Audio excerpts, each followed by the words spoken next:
السلام علیکم ورحمۃ اللہ۔ ترجمہ تفسیر القرآن الکریم، سبق نمبر 180، سورۃ النساء،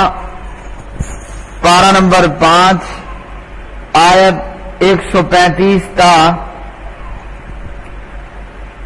137۔ اعوذ باللہ من الشیطان الرجیم۔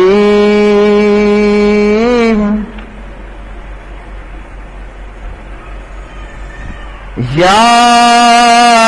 ایھا الذین آمنوا کونوا قوامین بالقسط شہداء للہ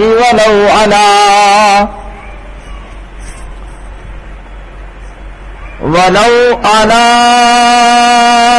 انفسکم او الوالدین والاقربین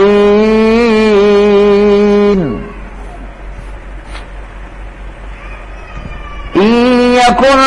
غنیا او فقیرا فاللہ اولی بہما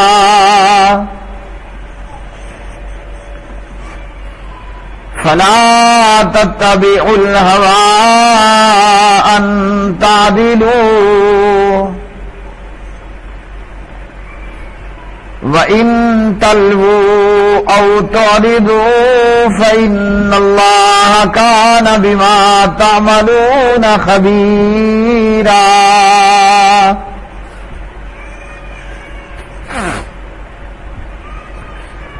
یا ایھا الذین آمنوا آمنوا باللہ ورسولہ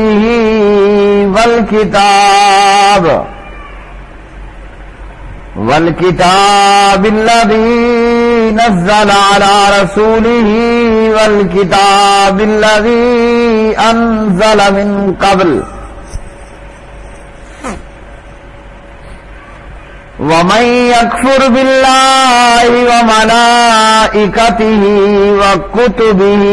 ورسله واليوم الآخر فقد ضل ضلالا بعيدا۔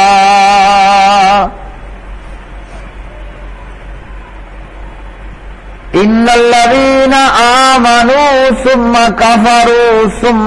آمنوا ثم كفروا ثم ازدادوا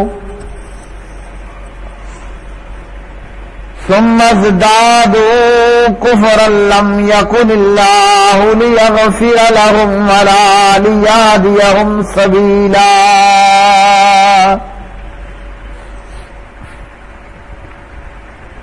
اے لوگو جو ایمان لائے ہو،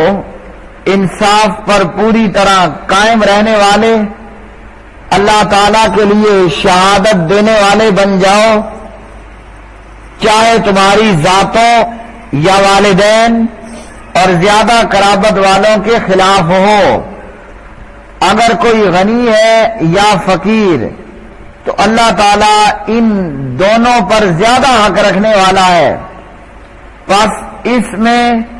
خواہش کی پیروی نہ کرو کہ عدل کرو،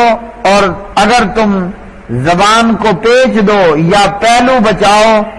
تو بے شک اللہ تعالیٰ اس سے جو تم کرتے ہو ہمیشہ سے پوری طرح باخبر ہے۔ اے لوگوں جو ایمان لائے ہو، ایمان لاؤ اللہ تعالیٰ پر اور اس کے رسول صلی اللہ علیہ وسلم پر، اور اس کتاب پر جو اس نے اپنے رسول پر نازل کی، اور اس کتاب پر جو اس نے اس سے پہلے نازل کی، اور جو شخص اللہ تعالیٰ کے ساتھ اور اس کے فرشتوں اور کتابوں اور رسولوں اور یوم آخرت کے ساتھ کفر کرے تو یقیناً وہ گمراہ ہوا، بہت دور گمراہ ہونا۔ بے شک وہ لوگ جو ایمان لائے پھر انہوں نے کفر کیا، پھر ایمان لائے پھر انہوں نے کفر کیا، پھر وہ کفر میں بڑھ گئے، اللہ تعالیٰ کبھی ایسا نہیں کہ انہیں بخش دے اور نہ یہ کہ انہیں کسی راستے کی ہدایت دے۔ یا ایھا الذین، اے وہ لوگوں جو آمنو ایمان لائے ہو، کونو تم ہو جاؤ، قوامین قائم رہنے والے، بالقسط انصاف پر، شہداء گواہی دینے والے، للہ اللہ تعالی کے لیے، ولو اگرچہ علی انفسکم تمہاری جانوں کے خلاف ہو، اوil والدین یا والدین کے خلاف، والاقربین یا قرابت داروں کے خلاف، ان اگر یکن وہ شخص ہو غنیًا مالدار، او یا فقیرن فقیر، فاللہ تو اللہ تعالی اولا زیادہ حقدار ہے، بہما ان دونوں کے مقابلے میں، فلا تتبعوا پس نہ تم پیروی کرو، الہوا خواہشات کی، ان تعدلوا یہ کہ تم انصاف کرو، وَإِن اور اگر تلوو تم موڑو، او یا تورزو تم تلو تہی کرو، فإن اللہ تو تحقیق اللہ تعالی کانا ہے، بما اس کے ساتھ جو تعملون تم کرتے ہو، خبیرہ خوب خبردار۔ یا ایھا الذین، اے وہ لوگوں جو آمنو ایمان لائے ہو، آمینو تم ایمان لاؤ، باللہ اللہ تعالی کے ساتھ، ورسولہ اور اس کے رسول کے ساتھ، والکتاب اور اس کتاب کے ساتھ، الذی جو نزلہ اس نے نازل کی، علی رسولی اپنے رسول پر، والکتاب اور اس کتاب کے ساتھ، الذی جو انزلہ اس نے نازل کی، من قبل اس سے پہلے، ومن اور جو کوئی یکفر کفر کرے، باللہ اللہ تعالیٰ کے ساتھ، وملائکتہ اور اس کے فرشتوں کے ساتھ، وکتبی اور اس کی کتابوں کے ساتھ، ورسلی اور اس کے رسولوں کے ساتھ، والیوم الآخر اور یوم آخرت کے ساتھ، فقد تو تحقیق، ضل وہ گمراہ ہو گیا، ضلالا گمراہ ہونا، بعیدا بہت دور کا۔ ان بے شک الذین وہ لوگ جو آمنو ایمان لائے، ثم کفروا پھر انہوں نے کفر کیا، ثم آمنو پھر وہ ایمان لائے، ثم کفروا پھر انہوں نے کفر کیا، ثم ازدادوا پھر وہ زیادہ ہو گئے، کفرن کفر میں، لم یکن نہیں ہے اللہ تعالی، لیغفر کہ بخشے، لہم ان کو، ولا لیہدیہم اور نہیں ہے کہ ہدایت دے ان کو، سبیلا راستے کی۔ پیارے بھائی اور میری بہنوں، آج کے سبق میں اور ان آیات بینات کے اندر اللہ سبحانہ و تعالی نے گواہی کے متعلق بات بیان فرمائی۔ انصاف پر پوری طرح قائم رہ کر اللہ کے لیے گواہی دینی چاہیے۔ یہ گواہی چاہے خود میرے اپنے خلاف ہو، چاہے رشتہ داروں یا والدین کے خلاف ہو، اس میں کوئی ذاتی نقصان ہو یا قریبیوں کا کوئی نقصان ہو، ایمان کا تقاضا یہ ہے کہ بندہ سیدھی اور صاف جو اس نے دیکھا، جو اس نے سنا، اس کے تعلق سے وہ گواہی دے۔ اس آیت سے یہ معلوم ہوا کہ اولاد کی گواہی ماں باپ کے خلاف قبول ہوگی، اور اسی طرح والدین اور بھائی کی شہادت بھی مقبول ہے، اس صورت میں کہ جب وہ عادل ہوں اور ان پر تہمت نہ ہو۔ اسی طرح فرمایا اگرچہ وہ مالدار ہے یا فقیر ہے، یعنی جس کے خلاف تمہاری گواہی پڑ رہی ہے وہ دولت مند ہے تب بھی اور غریب ہے تب بھی، تم اللہ تعالیٰ اور اس کی شریعت سے بڑھ کر کسی کے خیر خواہ نہیں ہو سکتے۔ دولت مند کی دولت مندی کی وجہ سے اس کی بے جا حمایت یا مخالفت نہ کرو، غریب پر ترس کھا کر اس کی بے جا رعایت مت کرو، بلکہ ہر صورت میں اللہ تعالیٰ کے حکم کے مطابق سچی گواہی دینی ہے۔ اسی طرح اللہ رب العالمین نے فرمایا کہ اگر کوئی صحیح گواہی نہیں دیتا اور بات کو موڑ توڑ کر پیش کرتا ہے یا پہلو تئی کرتا ہے؟ تو فرمایا کہ اللہ رب العالمین تمہارے اعمال سے باخبر ہے۔ دنیا والے بے خبری میں دھوکہ کھا لیتے ہیں، لیکن اللہ تعالیٰ تو علیم بذات الصدور ہے، وہ تو سینوں کے بھید جاننے والا ہے۔ اس لیے ہر کام کرتے ہوئے ہوشیار رہ کر کام کرنا چاہیے کہ ہم دنیا والوں کو تو دھوکہ دے سکتے ہیں، جو ذات میرے سینے کے اندر موجود کو جانتی ہے اسے دھوکہ نہیں دیا جا سکتا۔ اسی طرح اللہ رب العالمین نے فرمایا جو ایمان لائے ہو ایمان لاؤ اللہ پر، رسول پر، کتابوں پر وغیرہ۔ تو ایمان والوں کو ایمان لانے کا حکم دیا جا رہا ہے، مطلب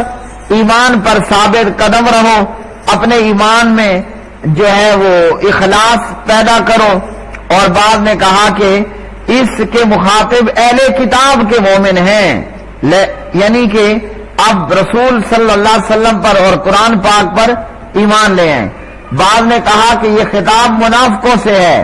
کہ بظاہراً تو زبان پر لا الہ الا اللہ لیکن دل میں کفر چھپا رکھا ہے، تو انہیں کہا جا رہا ہے کہ خالصتاً صحیح معنوں میں ایمان لے کر آؤ۔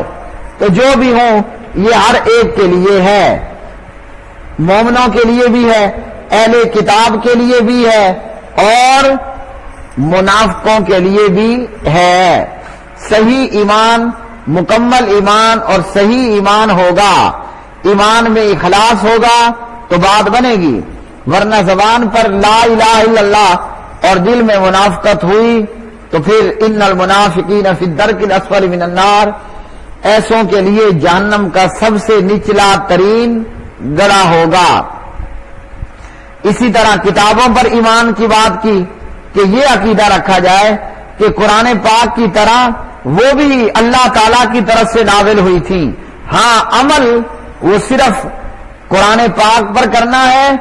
اور فرمان مصطفیٰ صلی اللہ علیہ وسلم پر عمل کرنا ہے۔ تو سابقہ کتابوں اور شریعتوں کی جو بات شریعت محمدیہ کے خلاف ہو اس پر عمل نہیں کرنا۔ مثلا کہ سابقہ شریعتوں میں